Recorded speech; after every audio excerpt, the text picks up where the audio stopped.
Joint family. रोशनी, अब तेरी शादी की उम्र हो चुकी है। सब तेरे लिए लड़का देख रहे हैं और तू है कि 8-9 बजे बिस्तर से उठ रही है। मम्मी, क्या आप भी सुबह सुबह ज्ञान दे रही हो? सोने तो दो कम से कम। क्या करें, अब तेरी हरकतें ही ऐसी हैं। चल अब बिस्तर छोड़ और मेरे साथ खाना बनाना सीख।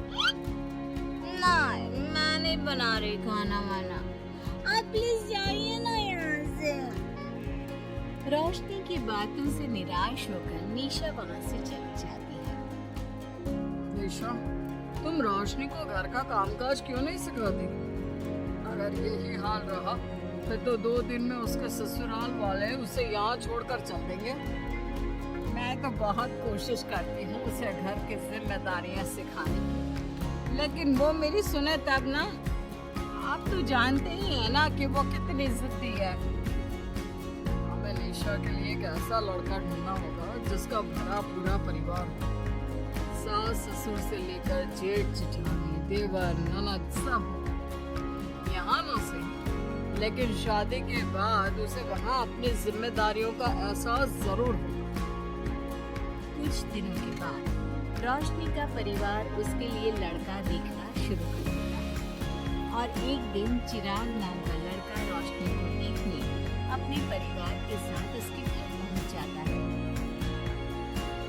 देखिए भाई साहब, मैं पहले ही आपको बता दी थी, हमारा परिवार बहुत बड़ा है, इसलिए अगर आपकी लड़की हमारे घर की जिम्मेदारियां बिना ना नुपुर के उठा सकती है, तभी हम ये रिश्ता पक्का करेंगे। अरे ये भी कोई बोलने वाली बात है बहन जी। हमारी रोशनी आपके पूरे परिवार को बैठे बैठे खिला सकती है। इतनी जिम्मेदार है मेरी बेटी। अगर ऐसी बात है फिर तो हमें इस रिश्ते से कोई आपत्ति नहीं है। तो फिर चट मंगनी पट ब्याह के बारे में क्या ख्याल है? हाँ हाँ बिल्कुल, शादी में देर किस बात की? 3 हफ्ते बाद ही शादी का शुभ योग है। अगर आपको कोई दिक्कत ना हो तो हम इनकी शादी भी 3 हफ्ते बाद ही करा देते हैं। अरे हमें इसमें कोई परेशानी नहीं है। इस तरह दोनों परिवारों में शादी की तैयारियां शुरू हो जाती हैं और कुछ ही दिनों बाद रोशनी की शादी चिराग से करा दी जाती है। शादी के बाद बहू, इनसे मिलो। ये है तुम्हारी दादी सास, ये बड़ी सास और बड़े ससुर। ये तुम्हारे जेठ, ये जेठानी। ये दोनों तुम्हारे देवर और ये इस परिवार की सबसे छोटी बेटी सिमरन, यानी कि तुम्हारी ननद है। परिवार में इतने सारे लोगों को देखकर रोशनी का सर चकरा जाता है। वो अपना सर पकड़ लेती है और मन ही मन सोचने लगती है, हे भगवान, ये किस जन्म का बदला लिया है आपने मुझसे? मैंने क्या बिगाड़ा था आपका जो आपने मुझे ऐसा परिवार दिया? बेटा, किस सोच में पड़ गई तुम? और कितने लोग हैं आपके परिवार में? बस हम इतने ही लोग हैं बेटा, ज्यादा लंबा परिवार नहीं है हमारा। इससे लंबा और कितना बड़ा परिवार होगा आपका? ये ससुराल कम चिड़ियाघर ज्यादा लग रहा है। कुछ कहा क्या तुमने बेटा? ना, नहीं मम्मी जी, वो मैं बात कर रही हूँ तो क्या मैं सोने जा सकती हूँ? हाँ हाँ क्यों नहीं बहू। चिराग, बहू को अंदर कमरे में लेकर जा। जी। चिराग रोशनी को अंदर कमरे में लेकर जाता है। चिराग, मुझे यहाँ नहीं रहना, मुझे अलग रहना है। ये तुम क्या बोल रही हो रोशनी? अभी तो आई हो तुम और अभी अलग होने की बात कर रही हो? परिवार वालों को पता चलेगा तो कितने दुखी होंगे वो लोग। मुझे नहीं मतलब किसी से, और इसे तुम परिवार कहते हो? ये परिवार कम कोई गली मोहल्ला ज्यादा लग रहा है। रोशनी, अभी तुम नई हो इस परिवार में, इसलिए शायद तुम्हें ऐसा लग रहा है। कुछ दिन में आदत हो जाएगी तुम्हें। चिराग की बात सुनकर रोशनी अपना सर पकड़ लेती है। आपको समझाना तो दीवार में सर पटकना है। मैं सो रही हूँ, लाइट ऑफ मत करना, मुझे अंधेरे में नींद नहीं आती। इतना बोलकर रोशनी बिस्तर पर लेट जाती है। रोशनी को देखकर चिराग का मुंह खुला का खुला रह जाता है। वो भी पैर पटकते हुए बिस्तर के दूसरे कोने में अपना मुंह मोड़कर सो जाता है। अगले दिन देवरानी जी, आप उठ भी जाइए, सुबह के 6 बज चुके हैं। सोने दो ना मम्मी, क्यों परेशान कर रही हो? देवरानी जी, मैं आपकी मम्मी नहीं जेठानी हूँ। सुबह सुबह क्या मजाक है मम्मी? इतना कहकर रोशनी अपनी आंखें मसलते हुए उठती है और अपनी जेठानी को देखकर चौंक जाती है।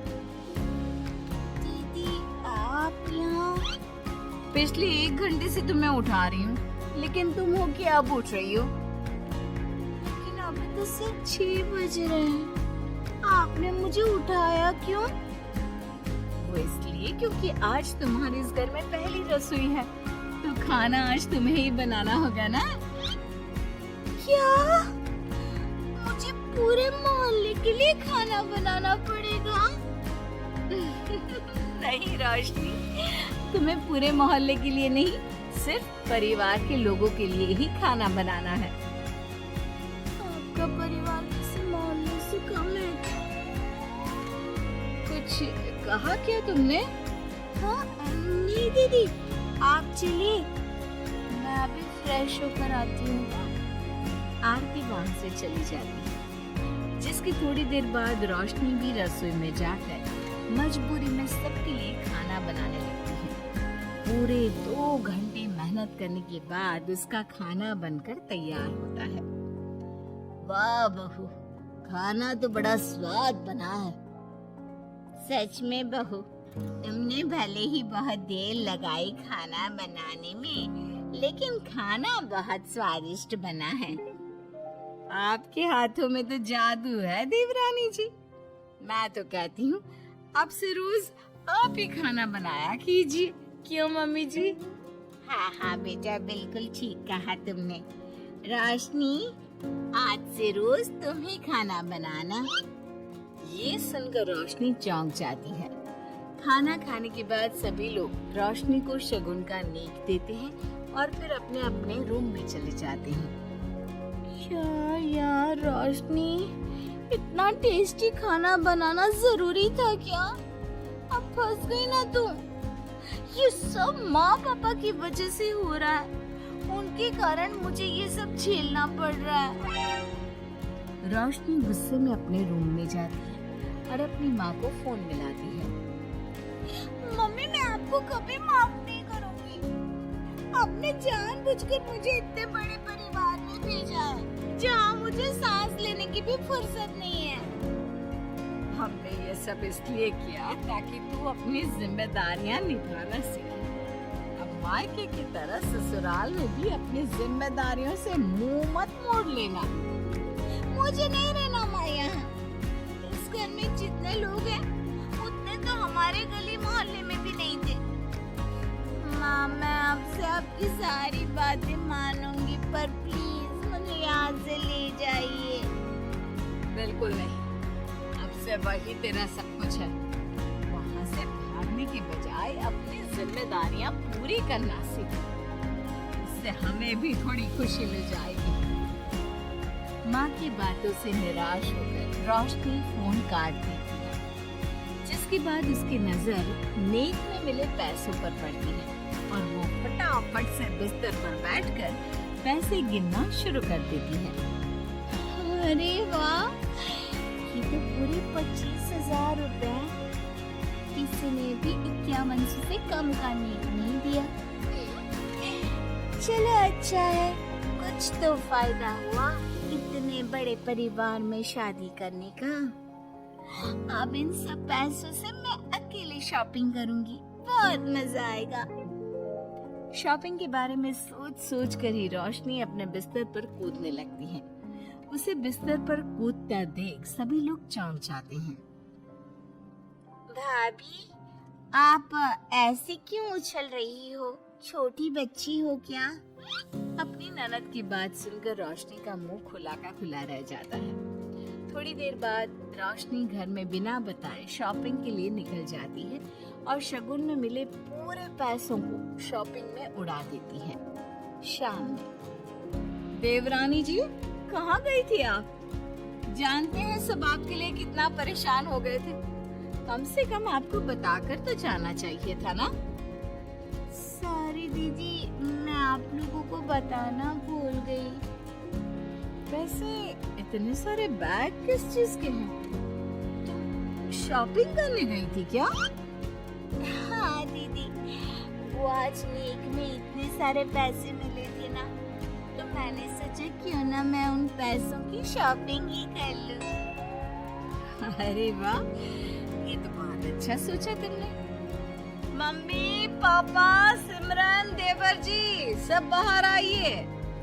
देखिए रोशनी हम सब के लिए क्या लाई है। रोशनी कुछ समझती उससे पहले ही वहाँ सब लोग आ जाते हैं।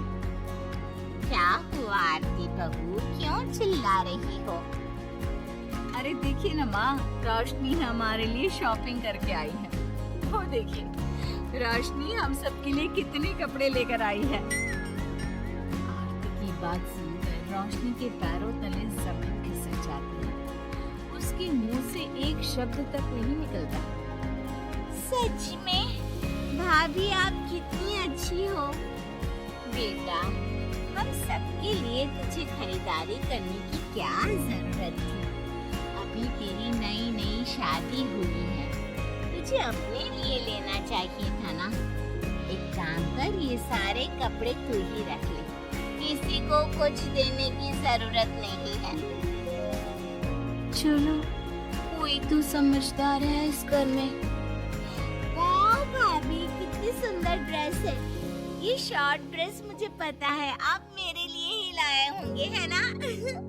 इसे मैं रख लेती हूँ। माँ, रोशनी इतने प्यार से सबके लिए कपड़े लेकर आई है, हमें मना नहीं करना चाहिए। तू सही बोल रही है बेटा, उसका मन रखने के लिए मैं ले लेती हूँ एक दो साड़ियाँ। रोशनी झूठी मुस्कान लिए खड़े होकर सब देखती रहती है। देखते ही देखते उसके लाए सारे कपड़े घर वाले आपस में बांट लेते हैं और अब सिर्फ एक रुमाल को छोड़कर उसके पास कुछ नहीं बचता। अब ये रुमाल भी क्यों छोड़ा, इसे भी ले ही लेते। इतने में ही सिमरन रोशनी को आवाज देती है। भाभी, वो गलती से रुमाल रह गया है, क्या वो मुझे मिल सकता है? रोशनी वो रुमाल भी सिमरन को दे देती है। इतनी मेहनत से मैंने ये सब कुछ लिया था, लेकिन इन लोगों से मेरी खुशी बर्दाश्त नहीं हुई, कुछ भी नहीं छोड़ा। थोड़ी देर बाद रोशनी का पति भी वहाँ आ जाता है। मैंने सुना है आज तुमने सभी के लिए खरीदारी की है, तुम मेरे लिए कुछ लेकर नहीं आई? बस क्या था, इतना सुनते ही रोशनी का पारा हाई हो जाता है और वो चिराग को घूरने लगती है, जिससे चिराग डर के मारे वहां से खिसक जाता है। हाय रे, फूटी किस्मत मेरी, जो ये जॉइंट फैमिली मेरे मत्थे चढ़ी।